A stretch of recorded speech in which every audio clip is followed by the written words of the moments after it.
Hey everybody, wasn't it great to see Rickie Fowler in the winner's circle? I mean, 2019 was his last win, and he came very close in the LA Country Club US Open, and that fight was really cool. But look at this, he comes right back and wins this thing here. So, a couple things I wanted to point out to you that he does so well. He's a slight man, but he kills it. So, how does he do it? Is it the ground, wrists? What is it? So, here we go. I circled that club down there at the bottom. I wanted to just show you the swing here first. And so he takes it back, winds it up, and then extends the legs, and boom, gone. Ball's out of here.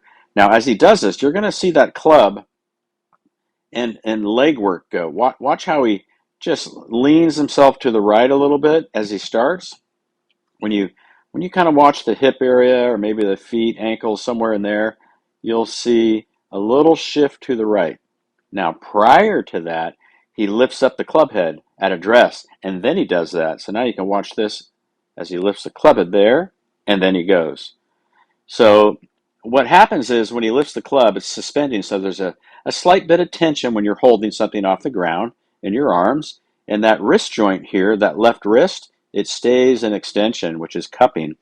So as he bumps the hips after doing that, he gets a nice wide takeaway, leaving the wrists from rolling, and very stable club face and a lot of extension of the left arm while he twists back. And I'm going to explain that to you because that's a huge piece of the puzzle here for power. All right. So again, awesome. You can see Rickie's back there just really twisting that shirt. You see all the wrinkles in the shirt here, and he's just really cranking back here. So I was going to go through this with you so you can learn a little bit of how to stretch, shorten cycle will give you some power. What does that mean? Well, he's folded over the ground here with the body. He's not going into extension. His knees are flexing. So he's just winding up. And as he does that, the left arm is on its way back and stretching the left scapula away from his spine, the spine being about right there. And that's like if you were reaching for a limb in that tree way back there, but you couldn't move towards it. You'd really have to stretch and protract that uh, scapula away from your spine to go get it. I mean, we do it all the time. We just don't call it things, with the anatomy names and such. But look at that reach there, right? He's really reaching that left arm back there in those trees, just stretching the crud out of these muscles here.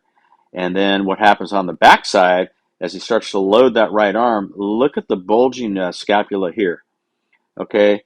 Now that baby is like round, and as it gets to the end of its motion, it's coming towards the spine, and then the right shoulder pops up on top of it too. So now he's got the shoulder on top of the scap, and that's a super powerful position that even the long drive, this is definitely what the long drivers do.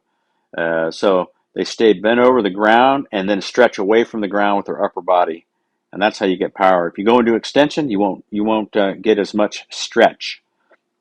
So that's the big thing I wanted to point out to you was just, he's a motocross rider as a youngster, and you got to have a lot of upper body strength, arms and shoulders, back, and all that stuff. And that's where his power source is. He's a slight man. He's not a big dude. Packs a punch for sure. He's in great shape, obviously.